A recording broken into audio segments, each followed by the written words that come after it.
Hi guys, welcome to డేగా media. నేను మీ శీలం శివభాస్కరయ్య.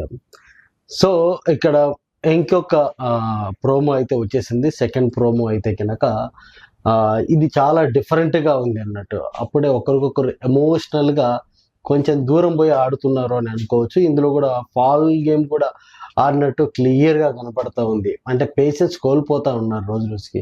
అది కూడా ఎవరు పేషెన్స్ కోల్పోతున్నారు అంటే ఎవరైతే నామినేషన్ నుండి ఎలిమినేటెడ్ అయిపోతారు అనుకుంటున్నారో వాళ్ళే కొంచెం ఫాల్ గేమ్ అయితే ఆడుతున్నారు అన్నటువంటిది మనకి క్లియర్ కట్గా అయితే కనపడతా ఉంది. సో అక్కడ బిగ్ బాస్ అనౌన్స్మెంట్ ఏంటంటే ఈ దీంట్లో నిఖిల్ దాంట్లో నుంచి ఒకరిని స్వాప్ చేసుకోవచ్చు ఈ గేమ్ ఆడితే, ప్రియాంక అండ్ యాస్మిన్. సో అక్కడ మంచిగా తాళ్ళు కట్టేసి ఒక చిన్న రాడ్డు పెట్టి రాడ్డు మీద ఇటుకలు పేర్చాలి. అది గేమ్. ఎవరైతే 5 పర్ఫెక్ట్గా ముందుగా పేరుస్తారో వాళ్ళే విన్నర్స్ అన్నటువంటిది పెట్టినారు. సో దాంట్లో భాగంగానే ఆదిత్య ఓం పెడతా ఉంటాడు గిఫ్ట్స్. పెడతా ఉంటే అక్కడ పృథ్వీ దాన్ని కింద పడేస్తాడు. అది చాలా రాంగ్. అంటే ఎవడి గేమ్ వాడు ఆడుకోవాలి. కానీ ఇక్కడ పృథ్వీ అన్నది ఒక స్టెప్ తీసుకొని అట్లా ఫాల్ గేమ్ ఆడేసరికి ఆదిత్య ఓంకి ఏం చేయాలో ఏం అర్థం కావట్లేదు అక్కడ. సో అర్థం కాకుండా అడుగుతూ ఉంటాడు, దిస్ ఈజ్ నాట్ ఫెయిర్ ఆ గేమ్లో అని చెప్పేసి. బట్ పృథ్వీ అయితే అది పట్టించుకోకుండానే ఇలా అంటాడు. మరి దీని మీద బిగ్ బాస్ ఏమంటాడో ఇంకా అర్థం కాదు. అసలు అక్కడికి అందరి షాక్. ఎవడైనా ఎవడి గేమ్ వాడు ఆడుతూ ఉంటాడో ఆ గేమ్లో వేరే వాళ్ళు ఇలా గెలికి మరి తొప్పితే కనుక ఆబ్వియస్లీ అలానే అంటాడు. అండ్ ఇది అయిపోయిన తర్వాత మళ్ళా ఇంకా 2 గేమ్లు కూడా ఫాల్ గేమ్ ఆడడం మొదలు పెట్టేసేస్తాయి.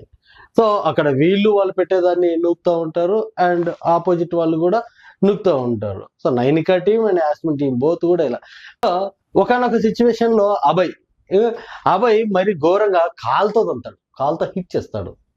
సో దానికి మాత్రం పనిష్మెంట్ కంపల్సరీ ఉంటుందని నేను అనుకుంటా ఉన్నాను.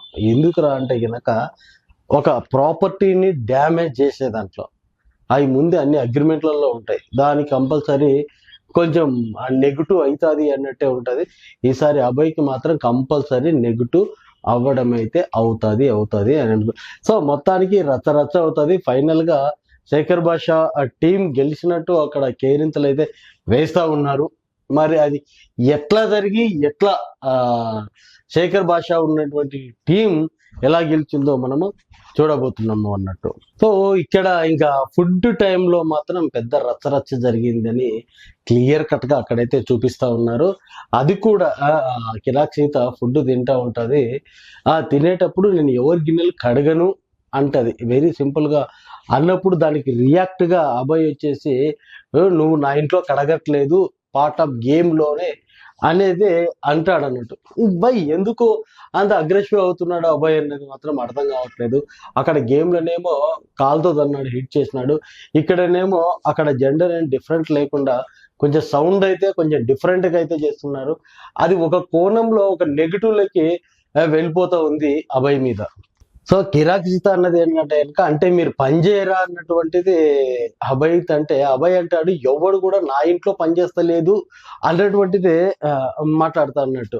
సో దీని మధ్య పెద్ద అక్కడ ఒక యుద్ధమే జరుగుతూ ఉంటది. సో అభయ్ ఒకనొక విషయంలో ధమాకుండి ఏదైనా పని చేయాలి అని అంటాడు. సో ఈ ధమాకుండి అన్నదాన్ని చాలా పర్సనల్ గా తీసుకొని సీత ఏం చేస్తంటే ఏడ్చుకుంటూ అక్కడి నుంచి వెళ్తూ ఉంటది. దెన్ తర్వాత ఇంకా పడుకోడి ఏడవడం మొదలు పెడుతుంది. అంటే ఇక్కడ కొంచెం హర్ట్ అయినట్టు ఉంది. అంటే ధమాక్ అనే ఒక వర్డ్ యూజ్ చేసేసరికి మన కిరాక్ సీత హర్ట్ అయిపోయినట్టుండి ఏడ్చుకుంటా మాట్లాడుకుంటా ఉంటది అన్నట్టు. వాడు ఇష్టం వచ్చినట్టు వాడు మాట్లాడుకుంటా, నా ఇష్టం వచ్చినట్టు నేను ఆడి గెలుచుకున్నా అన్నటువంటి వర్డ్స్ అయితే వచ్చేస్తా ఉన్నాయి హౌస్ లో అయితే ఇంకా. సో గాయ్స్, ఈరోజు ఈ 2 ప్రొమోలు అండ్ ఇంకొక ప్రోమో వస్తుంది. వీటి తర్వాతనే మనము ఫైనల్ రిజల్ట్ అయితే తీసుకొని రాగలుగుతాం. Thank you.